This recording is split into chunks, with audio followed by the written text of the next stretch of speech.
নমস্কার শ্রোতা বন্ধুরা, কথা সাহিত্য প্রাঙ্গণ ইউটিউব চ্যানেল থেকে আপনাদের জানাই স্বাগত। এই ভিডিওতে আমরা পাঠ করব রবীন্দ্রনাথ ঠাকুর রচিত মেঘ ও রৌদ্র গল্পের শেষ 3টি পরিচ্ছেদ। চলুন তবে শুরু করা যাক। অষ্টম পরিচ্ছেদ। শশীভূষণ পুনরায় জিনিসপত্র বাঁধিয়া কলিকাতা অভিমুখে যাত্রা করিলেন। কলিকাতায় কোনো কাজ নাই, সেখানে যাওয়ার কোনো বিশেষ উদ্দেশ্য নাই। সেই জন্য রেলপথে না গিয়া বরাবর নদীপথে যাওয়াই স্থির করিলেন। তখন পূর্ণ বর্ষায় বাংলাদেশের চারিদিকে ছোট বড় আঁকা বাঁকা সহস্র জলময় জাল বিস্তীর্ণ হইয়া পড়িয়াছে। সরস শ্যামল বঙ্গভূমির শিরা উপশিরাগুলি পরিপূর্ণ হইয়া তরুলতা তৃণগুল্ম ঝোপঝাড় ধান পাট ইক্ষুতে 10 দিকে উন্মত্ত যৌবনের প্রাচুর্য যেন একেবারে উদ্দাম উশৃঙ্খল হইয়া উঠিয়াছে। শশীভূষণের নৌকা সেই সমস্ত সংকীর্ণ বক্র জলস্রোতের মধ্য দিয়া চলিতে লাগিল। জল তখন তীরের সহিত সমতল হইয়া গিয়াছে। কাশবন সরবন এবং স্থানে স্থানে শস্যক্ষেত্র জলমগ্ন হইয়াছে। গ্রামের বেড়া বাঁশঝাড় ও আমবাগান একেবারে জলের অব্যবহিত ধারে আসিয়া দাঁড়াইয়াছে। দেবকন্যারা যেন বাংলাদেশের তরুমূলবর্তী আলবালগুলি জলসেচনে পরিপূর্ণ করিয়া দিয়াছেন। যাত্রার আরম্ভকালে স্নান চিক্কণ বনশ্রী রৌদ্রে উজ্জ্বল হাস্যময় ছিল। অনতিবিলম্বেই মেঘ করিয়া বৃষ্টি আরম্ভ হইল। তখন সেদিকে দৃষ্টি পড়ে সেই দিকেই বিষণ্ণ এবং অপরিচ্ছন্ন দেখাইতে লাগিল। বন্যার সময়ে গরুগুলি যেমন জলবেষ্টিত মলিন পঙ্কিল সংকীর্ণ গোষ্ঠ প্রাঙ্গণের মধ্যে ভিড় করিয়া করুণ নেত্রে সহিষ্ণুভাবে দাঁড়াইয়া শ্রাবণের ধারাবর্ষণে ভিজিতে থাকে, বাংলাদেশ আপনার কর্দম পিচ্ছিল ঘন সিক্ত রুদ্র জঙ্গলের মধ্যে মুখ বিষণ্ণ মুখে সেইরূপ পীড়িতভাবে অবিশ্রাম ভিজিতে লাগিল। চাষিরা টোকা মাথায় দিয়া বাহির হইয়াছে। স্ত্রীলোকেরা ভিজিতে ভিজিতে বাদলার শীতল বায়ুতে সংকুচিত হইয়া কুটির হইতে কুটিরান্তরে গৃহকার্যে যাতায়াত করিতেছে ও পিছল ঘাটে অত্যন্ত সাবধানে পা ফেলিয়া সিক্ত বস্ত্রে জল তুলিতেছে এবং গৃহস্থ পুরুষেরা দাওয়ায় বসিয়া তামাক খাইতেছে। নিতান্ত কাজের দায় থাকিলে কোমরে চাদর জড়াইয়া জুতা হস্তে ছাতি মাথায় বাহির হইতেছে। অবলা রমণীর মস্তকে ছাতি এই রৌদ্রদগ্ধ বর্ষা প্লাবিত বঙ্গদেশের সনাতন পবিত্র প্রথার মধ্যে নাই। বৃষ্টি যখন কিছুতেই থামে না, তখন রুদ্র নৌকার মধ্যে বিরক্ত হইয়া উঠিয়া শশীভূষণ পুনশ্চ রেলপথে যাওয়াই স্থির করিলেন। এক জায়গায় একটা প্রশস্ত মোহনার মতো জায়গায় আসিয়া শশীভূষণ নৌকা বাঁধিয়া আহারের উদ্যোগ করিতে লাগিলেন। ঘোড়ার পাখানায় পড়ে সে কেবল খানার দোষে নয়, ঘোড়ার পাটারও পরিবার দিকে একটু বিশেষ ঝোঁক আছে। শশীভূষণ সেদিন তাহার একটা প্রমাণ দিলেন। 2 নদীর মোহনার মুখে বাঁশ বাঁধিয়া জেলেরা প্রকাণ্ড জাল পাতিয়াছে। কেবল এক পার্শ্বে নৌকা চলাচলে স্থান রাখিয়াছে। বহুকাল হইতে তাহারা এ কার্য করিয়া থাকে এবং সেই জন্য খাজনাও দেয়। দুর্ভাগ্যক্রমে এবছর এই পথে হঠাৎ জেলার পুলিশ সুপারিনটেন্ডেন্ট বাহাদুরের শুভাগমন হইয়াছে। তাহার বোট আসিতে দেখিয়া জেলেরা পূর্ব হইতে পার্শ্ববর্তী পথ নির্দেশ করিয়া উচ্চস্বরে সাবধান করিয়া দিল, কিন্তু মনুষ্যরচিত কোনো বাধাকে সম্মান প্রদর্শন করিয়া ঘুরিয়া যাওয়া সাহেবের মাঝির অভ্যাস নাই। সে সেই জালের ওপর দিয়াই বোট চালাইয়া দিল। জাল অবনত হইয়া বোটকে পথ ছাড়িয়া দিল, কিন্তু তাহার হাল বাঁধিয়া গেল। কিঞ্চিত বিলম্বে এবং চেষ্টায় হাল ছাড়াইয়া লইতে হইল। পুলিশ সাহেব অত্যন্ত গরম এবং রক্তবর্ণ হইয়া বোট বাঁধিলেন।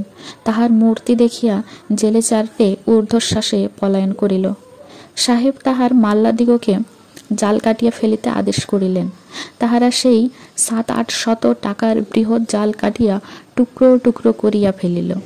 জালের উপর ঝাল ছাড়িয়া অবশেষে জেলেদিগকে ধরিয়া আনিবার আদেশ হইল। কনস্টেবল পলাতক। জেলে 4টির সন্ধান না পাইয়া যে 4 জনকে হাতের কাছে পাইল, তাহাদিগকে ধরিয়া আনিল। তাহারা আপনাদিগকে নিরপরাধ বলিয়া জোর হস্তে কাকনীতি মিনতি করিতে লাগিল। পুলিশ বাহাদুর যখন সেই বন্দীদিগকে সঙ্গে লইবার হুকুম দিতেছেন, এমন সময় চশমা পরা শশীভূষণ তাড়াতাড়ি একখানা জামা পরিয়া তাহার বোতাম না লাগাইয়া চটি দুটা চটচট করিতে করিতে ঊর্ধ্বশ্বাসে পুলিশের বোটের সম্মুখে আসিয়া উপস্থিত হইলেন। কম্পিত স্বরে কহিলেন, স্যার, জেলের জাল ছিঁড়িবার এবং এই 4 জন লোককে উৎপীড়ন করিবার তোমার কোনো অধিকার নাই। পুলিশের বড় কর্তা তাহাকে হিন্দি ভাষায় একটা বিশেষ অসম্মানের কথা বলিবা মাত্র তিনি এক মুহূর্তে কিঞ্চিত উচ্চ ডাঙ্গা হইতে বোটের মধ্যে লাফাইয়া পড়িয়াই একেবারে সাহেবের ওপর আপনাকে নিক্ষেপ করিলেন। বালকের মতো, পাগলের মতো মারিতে লাগিলেন। তাহার পর কি হইল তিনি তাহা জানেন না। পুলিশের থানার মধ্যে যখন জাগিয়া উঠিলেন তখন বলিতে সংকোচ বোধ হয় যেরূপ ব্যবহার প্রাপ্ত হইলেন তাহাতে মানসিক সম্মান অথবা শারীরিক আরাম বোধ করিলেন না। নবম পরিচ্ছেদ। শশীভূষণের বাপ উকিল ব্যারিস্টার লাগাইয়া প্রথমত শশীকে হাজত হইতে জামিনে খালাস করিলেন। তাহার পরে মকদ্দমার জোগাড় চলিতে লাগিল। যে সকল জেলের জাল নষ্ট হইয়াছে তাহারা শশীভূষণের এক পরগনার অন্তর্গত, এক জমিদারের অধীন। বিপদের সময় কখনো কখনো শশীর নিকটে তাহারা আইনের পরামর্শ লইতে আসিত, যাহাদিগকে সাহেব বোটে ধরিয়া আনিয়াছিলেন। তাহারাও শশীভূষণের অপরিচিত নহে। শশী তাহাদিগকে সাক্ষী মানিবেন বলিয়া ডাকাইয়া আনিলেন। তাহারা ভয়ে অস্থির হইয়া উঠিল। স্ত্রী পরিবার লইয়া যাহাদিগকে সংসারা যাত্রা নির্বাহ করিতে হয়, পুলিশের সহিত বিবাদ করিলে তাহারা কোথায় গিয়া নিষ্কৃতি পাইবে? একটার অধিক প্রাণ কাহার শরীরে আছে? যাহা লোকসান হইবার তাহা তো হইয়াছে, এখন আবার সাক্ষীর সপিনা ধরাইয়া এই কি মুশকিল? সকলে বলিল, ঠাকুর, তুমি তো আমাদিগকে বিষম ফ্যাসাদে ফেলিলে। বিস্তর বলা কহার পর তাহারা সত্য কথা বলিতে স্বীকার করিল। ইতিমধ্যে হরকুমার যেদিন বেঞ্চে কর্মোপলক্ষে জেলার সাহেবদিগকে সেলাম করিতে গেলেন, পুলিশ সাহেব হাসিয়া কহিলেন, নায়েব বাবু, শুনিতেছি তোমার প্রজারা পুলিশের বিরুদ্ধে মিথ্যা সাক্ষ্য দিতে প্রস্তুত হইয়াছে। নায়েব সচকিত হইয়া কহিলেন, হাঁ, এও কি কখনো সম্ভব হয়? অপবিত্র জন্তুজাত পুত্রদিগের অস্তিত্বে এত ক্ষমতা? সংবাদপত্র পাঠকেরা অবগত আছেন। মকদ্দমায় শশীভূষণের পক্ষ কিছুতেই টিকিতে পারিল না। জেলেরা একে একে আসিয়া কহিল, পুলিশ সাহেব তাহাদের জাল কাটিয়া দেন নাই, বোটে ডাকিয়া তাহাদের নাম ধাম লিখিয়া লইতেছিলেন। কেবল তাহাই নহে, তাহার দেশস্থ গুটিচারেক পরিচিত লোক সাক্ষ্য দিল যে তাহারা সে সময় ঘটনাস্থলে বিবাহের বরযাত্রা উপলক্ষে উপস্থিত ছিল। শশীভূষণ যে অকারণে অগ্রসর হইয়া পুলিশের পাহারাওয়ালাদের প্রতি উপদ্রব করিয়াছে তাহা তাহারা প্রত্যক্ষ দেখিয়াছে। শশীভূষণ স্বীকার করিলেন যে গালি খাইয়া বোটের মধ্যে প্রবেশ করিয়া তিনি সাহেবকে মারিয়াছেন, কিন্তু জাল কাটিয়া দেওয়া ও জেলেদের প্রতি উপদ্রবেই তাহার মূল কারণ। এরূপ অবস্থায় যে বিচারে শশীভূষণ শাস্তি পাইলেন তাহাকে অন্যায় বলা যাইতে পারে না, তবে শাস্তিটা কিছুটা গুরুতর হইল। 3-4টা অভিযোগ, আঘাত, অনধিকার প্রবেশ, পুলিশের কর্তব্যে ব্যাঘাত ইত্যাদি সব কটাই তাহার বিরুদ্ধে পুরা প্রমাণ হইল। শশীভূষণ তাহার সেই ক্ষুদ্র গৃহে তাহার প্রিয় পাঠ্যগ্রন্থগুলি ফেলিয়া 5 বৎসর জেল খাটিতে গেলেন। তাহার বাপ আপিল করিতে উদ্যত হইলে শশীভূষণ বারংবার নিষেধ করিলেন।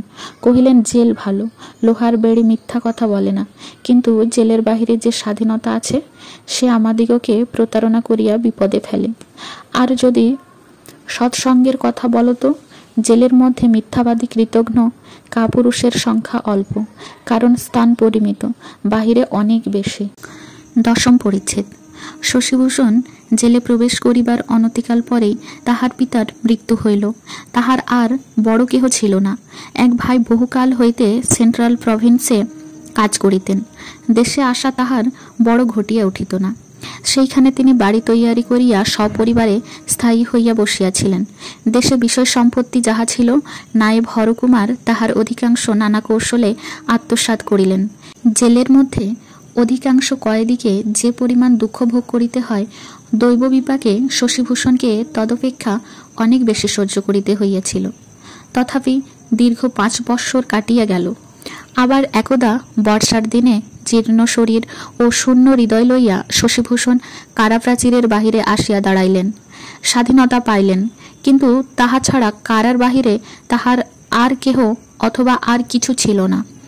গৃহহীন, আত্মীয়হীন, সমাজহীন, কেবল তাহার একলাটির পক্ষে এত বড় জগৎ সংসার অত্যন্ত ঢিলা বলিয়া ঠেকিতে লাগিল।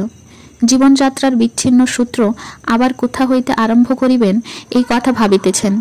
এমন সময়ে এক বৃহৎ জুড়ি তাহার সম্মুখে আসিয়া দাঁড়াইল। একজন ভৃত্য নামিয়া আসিয়া জিজ্ঞাসা করিল, আপনার নাম শশীভূষণ বাবু? তিনি কহিলেন, হাঁ। সে তৎক্ষণাৎ গাড়ির দরজা খুলিয়া তাহার প্রবেশের প্রতীক্ষায় দাঁড়াইল। তিনি আশ্চর্য হইয়া জিজ্ঞাসা করিলেন, আমাকে কোথায় যাইতে হইবে? সে কহিল, আমার প্রভু আপনাকে ডাকিয়াছেন। পথিকদের কৌতূহল দৃষ্টিপাত অসহ্য বোধ হওয়াতে তিনি সেখানে আর অধিক বাদানুবাদ না করিয়া গাড়িতে উঠিয়া পড়িলেন।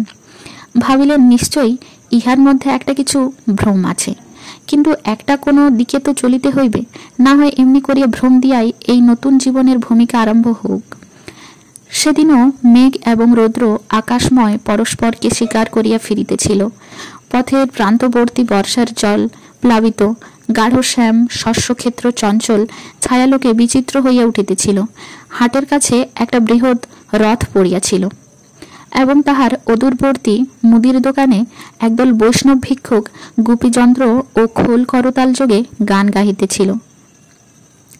এসো এসো, ফিরে এসো, নাথে ফিরে এসো, আমার ক্ষুধিত তৃষিত তাপিত চিত, বধূ হে ফিরে এসো। গাড়ি অগ্রসর হইয়া চলিল। গানের পদ ক্রমে দূর হইতে দূরতর হইয়া কানে প্রবেশ করিতে লাগিল। ওগো নিষ্ঠুর, ফিরে এসো হে, আমার করুণ কোমল এসো, ওগো সজল জলদ স্নিগ্ধ কান্ত সুন্দর, ফিরে এসো। গানের কথা ক্রমে ক্ষীণতর অস্ফুষ্টতর হইয়া আসিল।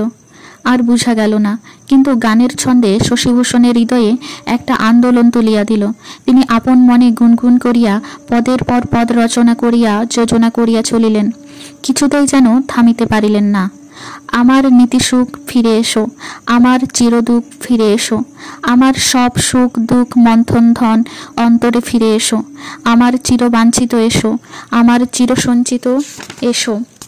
ও হে চঞ্চল, হে চিরন্তন, ভুজবন্ধনে ফিরে এসো, আমার বক্ষে ফিরিয়া এসো, আমার চক্ষে ফিরিয়া এসো, আমার শয়নে স্বপনে বসনে ভূষণে নিখিল ভুবনে এসো, আমার মুখের হাসিতে এসো হে, আমার চোখের সলিলে এসো, আমার আদরে আমার ছলনে আমার অভিমানে ফিরে এসো, আমার সর্বস্মরণে এসো, আমার সর্বভরমে এসো, আমার ধরম করম সোহাগ সরম জনম মরণে এসো। গাড়ি যখন একটি প্রাচীর বেষ্টিত উদ্যানের মধ্যে প্রবেশ করিয়া একটি দ্বিতল অট্টালিকার সম্মুখে থামিল, তখন শশীভূষণের গান থামিল।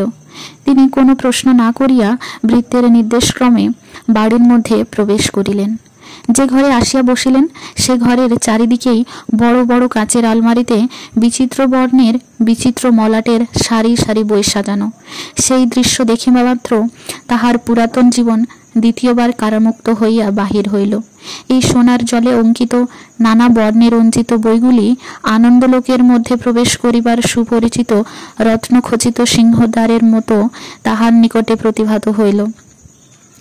টেবিলের উপরেও কি কতকগুলি ছিল।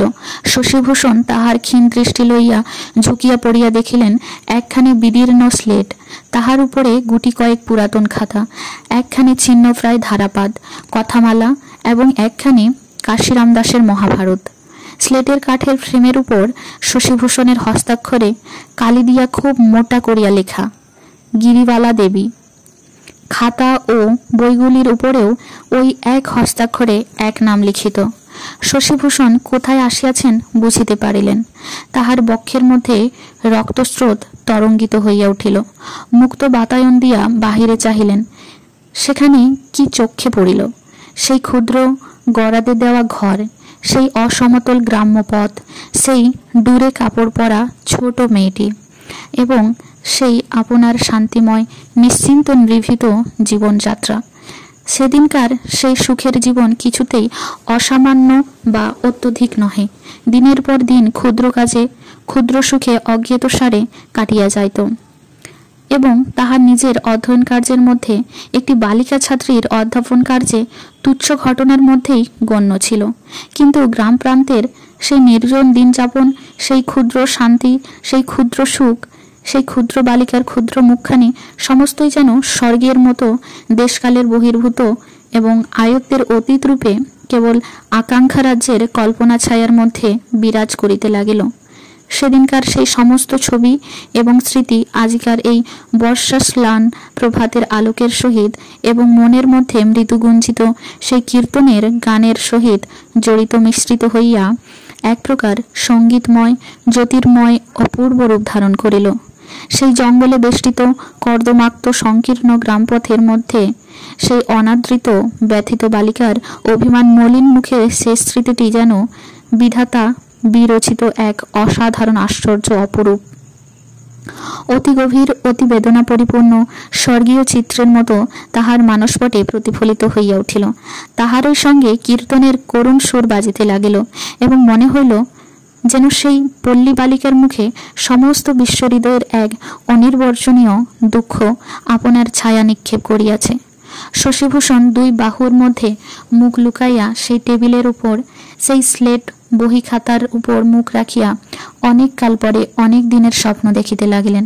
অনেকক্ষণ পরে মৃদু শব্দে সচকিত হইয়া মুখ তুলিয়া দেখিলেন তাহার সম্মুখে রূপার থালায় ফলমূল মিষ্টান্ন রাখিয়া গিরিবালা অদূরে দাঁড়াইয়া নীরবে অপেক্ষা করিতেছিল। তিনি মস্তক তুলিতেই নিরাভরণা শুভ্র বসনা বিধবা বেশধারিণী গিরিবালা তাহাকে নতজানু হইয়া ভূমিষ্ঠ প্রণাম করিল। বিধবা উঠিয়া দাঁড়াইয়া যখন শীর্ণ মুখ স্ম্লান বর্ণ ভগ্ন শরীর শশীভূষণের দিকে সকরুণ স্নিগ্ধ নেত্রে চাহিয়া দেখিল, তখন তাহার দুই চক্ষু ঝরিয়া দুই কপল বাহিয়া অশ্রু পড়িতে লাগিল। শশীভূষণ তাহাকে কুশল প্রশ্ন জিজ্ঞাসা করিতে চেষ্টা করিলেন, কিন্তু ভাষা খুঁজিয়া পাইলেন না। নিরুদ্ধ অশ্রু বাষ্প তাহার বাক্যপথ সবলে অবরোধ করিল। কথা এবং অশ্রু উভয়ই নিরুপায়ভাবে হৃদয়ের মুখে কণ্ঠের দ্বারে বদ্ধ হইয়া রহিল। সেই কীর্তনের দল ভিক্ষা সংগ্রহ করিতে করিতে অট্টালিকার সম্মুখে আসিয়া দাঁড়াইল এবং পুনঃ পুনঃ আবৃত্তি করিয়া গাহিতে লাগিল, এসো এসো হে। আজকের ভিডিওতে সমাপ্ত করলাম মেঘ ও রৌদ্র গল্পটি। দেখা হবে পরের ভিডিওতে। কথা সাহিত্য প্রাঙ্গণ চ্যানেলের পাশে থাকার জন্য আপনাদের সকলকে জানাই ধন্যবাদ। শুনতে থাকুন, সঙ্গে থাকুন।